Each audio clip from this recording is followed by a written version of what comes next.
Welcome back to another installment of Cornstalk Unmasked.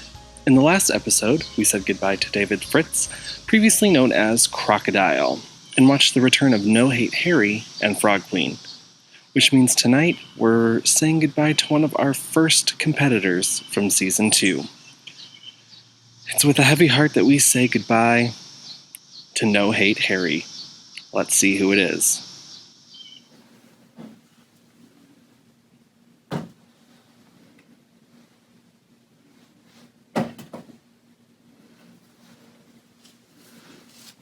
Hey everybody, it is Nick Sutter Downs, Cornstalk's theater manager.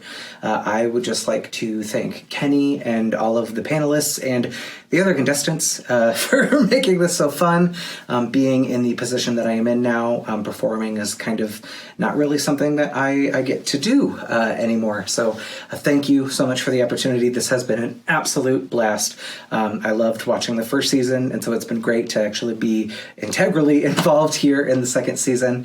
But please donate any way that you possibly can. Any amount helps. With the cancellation of our summer season, we were hurting just a little bit. So we can't make it without your support. So thank you for supporting Cornstalk Theater and for supporting Cornstalk Unmasked. Remember, it's not over. Stay safe, stay healthy, and wear your mask. Thank you, Nick, for reminding us to lessen the hate and maximize the love. Frog Queen will now move on to the playoffs at episode 7.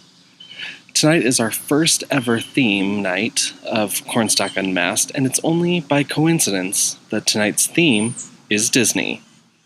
Here to kick off Disney night is the Shaman. Namaste, friends. I am the Shaman. I bring peace and love to all. I see my distant past where I am dancing and teaching. Wait. Manager of the stage. I see spotlight and children. I've said before, if your child ain't all he should be now, this girl will put him right. I'll show him what he could be now. Just give me one night. Now excuse me, for I must go. Our time will come again, and until then, go in love and light. The only way to get what you want is to become a human yourself. My dear, sweet child, that's what I do. It's what I live for. To help poor unfortunate merfolk like yourself. Poor soul with no one else to turn to. I admit that in the past I've been a nasty. They weren't kidding when they called me Rella Witch. But you'll find that nowadays I've mended all my ways, repented, seen the light, and made a switch. True, yes.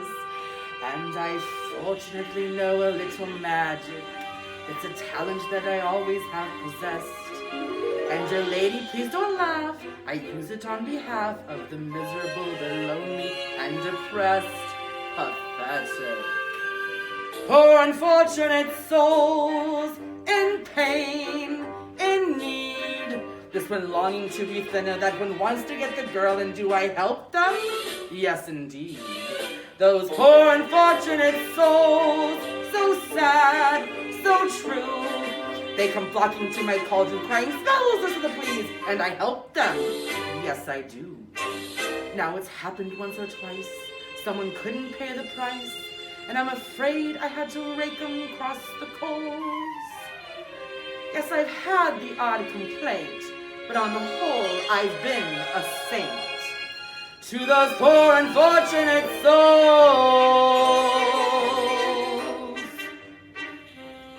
have we got a deal? If I become human, I'll never be with my father and sisters again. But you'll have your man.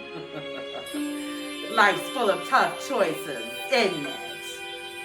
Oh, and there is one more thing. We haven't discussed the subject of payment.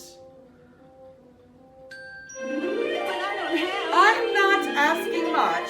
Just a token, really, a trifle. What I want from you is your voice. But without my voice, how can I? You'll have your looks, your pretty face, and don't underestimate the importance of body language. Ha! The men up there don't like a lot of blabber. They think a girl who gossips is a bore.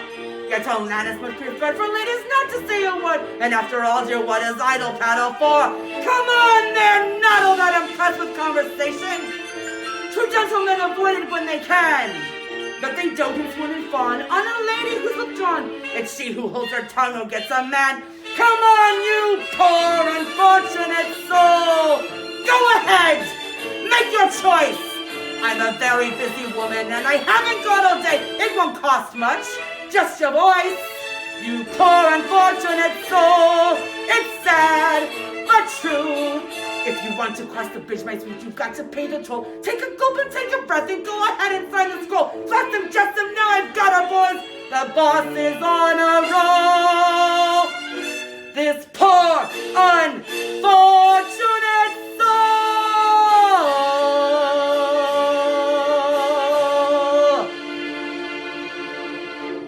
Hey, I am loving The Shaman. I love Poor Unfortunate Souls. And I'm even more excited because my guest was Shannon Orrell last week. And I am sticking with that because her quote, "If your child ain't all he should be now," brought me right back to one of my favorite community theater performances. And that was of hers in Tommy. Shaman, you're doing great. Shaman, fantastic job this week. Love the song choice. Love the performance. Way to go. You absolutely owned it. I am going to jump on the bandwagon of the Shaman being Shannon Orrell based upon the stage manager clues. So congratulations, Shannon. Good job.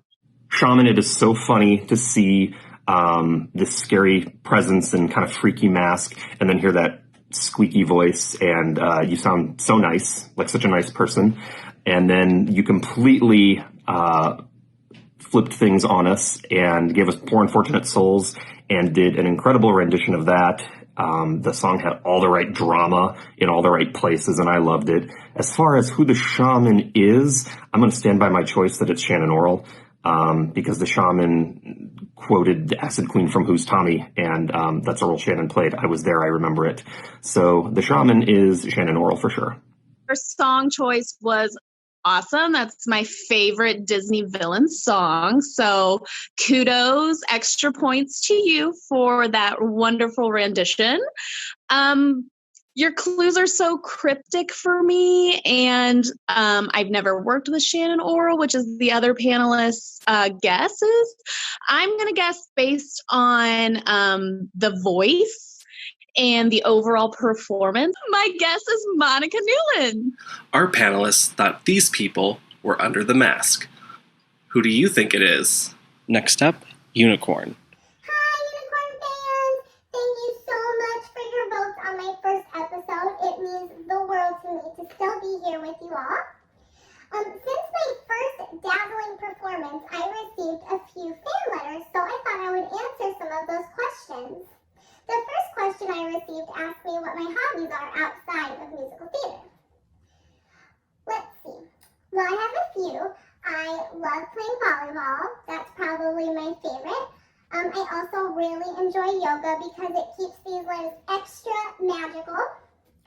I also love spending time with my unicorn family. Another fan asked what I like to do at the theater when I'm not on stage. I really enjoy hair and makeup. I have yet to be the lead for hair and makeup on a show, but I would love to do that someday.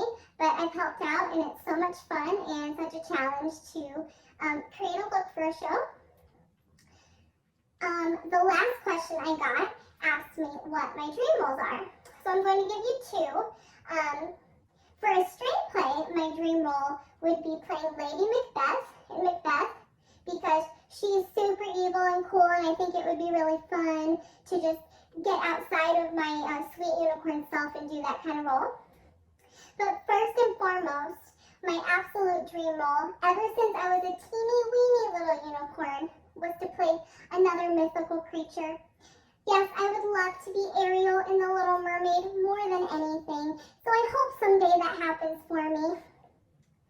That's all I have time for question-wise, but if you keep voting, keep sending in fan mail, and I hope to reach out to my fans again soon. Until then, stay magical and enjoy my next song. Yes, I made the choice. For Papa, I will stay. But I don't deserve to lose my freedom in this way, you monster. If you think that what you've done is right, well then, you're a fool. Think again.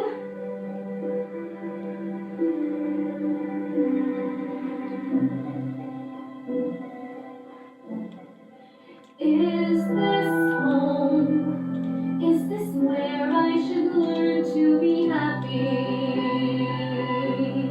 Never dreamed that a home could be dark and cold.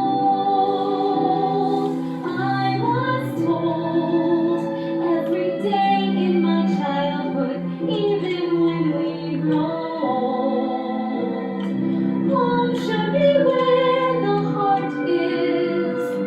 Never were words so true. My heart's far, far away. Home is true. Is this home?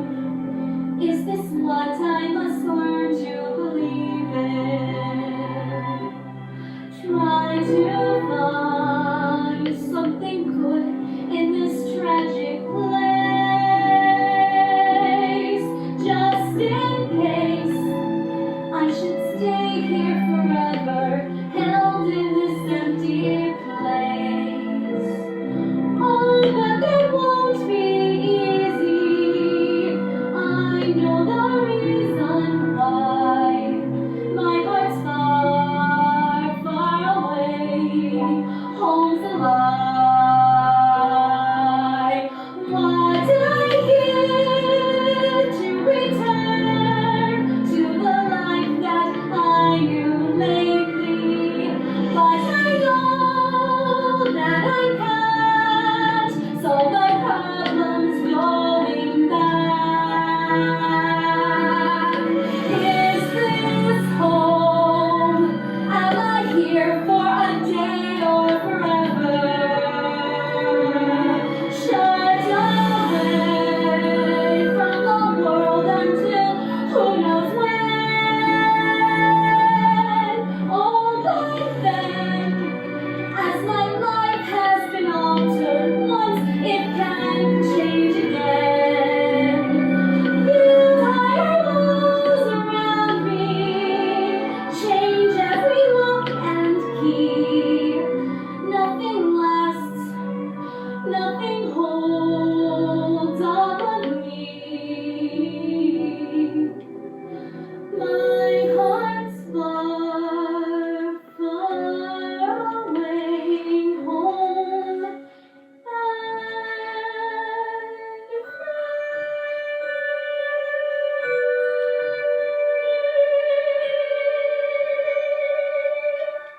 Unicorn. I definitely know who you are. Your voice is beautiful. This was a wonderful song choice for you. I absolutely love Belle. Love that it was another Disney performance this week. So I don't know if you guys coordinated, if you know who each other are, but I am digging the song choices this week. And it is obviously Jo Zook, my fellow sister lesbian, and I love you. Oh, Unicorn, I know that is Joe Street Bloom. Big fan of yoga and all of that jazz, and I know Little Mermaid's one of your dream roles, and you'd be great playing it. So, Unicorn, great job, Joe Street Bloom. Unicorn, awesome job. It must be Disney night here, because first we get Little Mermaid and now Beauty and the Beast. Awesome job. And I am going to I'm still going to say that it's Joe Zook. Again, just based on the clues and the vibe that the unicorn is putting out. All right. So if I wasn't 100% certain before that the unicorn is none other than Joe Zook, I am 100% confident this week thanks to her clues. She is absolutely obsessed with Ariel, and that is her dream role, and loves to play volleyball on her Caterpillar team. So Joe Zook is the unicorn. Way to go, Joe. Our panel thought this person was beneath the mask. Who do you think it is? 2 outstanding performances from the shaman and unicorn. Please take a few minutes to vote for your favorite performance. The performer with the least amount of votes will be unmasked, and the winner will move on to the playoffs in episode 7. Remember that donations of $20 or more get you a vote to bring back a previously eliminated character. Donations of $40 or more get you an Unmasked Season 2 t-shirt. Tune in Wednesday at 7:30 p.m. for episode 6 and to see who gets unmasked and to watch the return of Fairy and the Lamp. Until then, stay safe and don't forget your mask.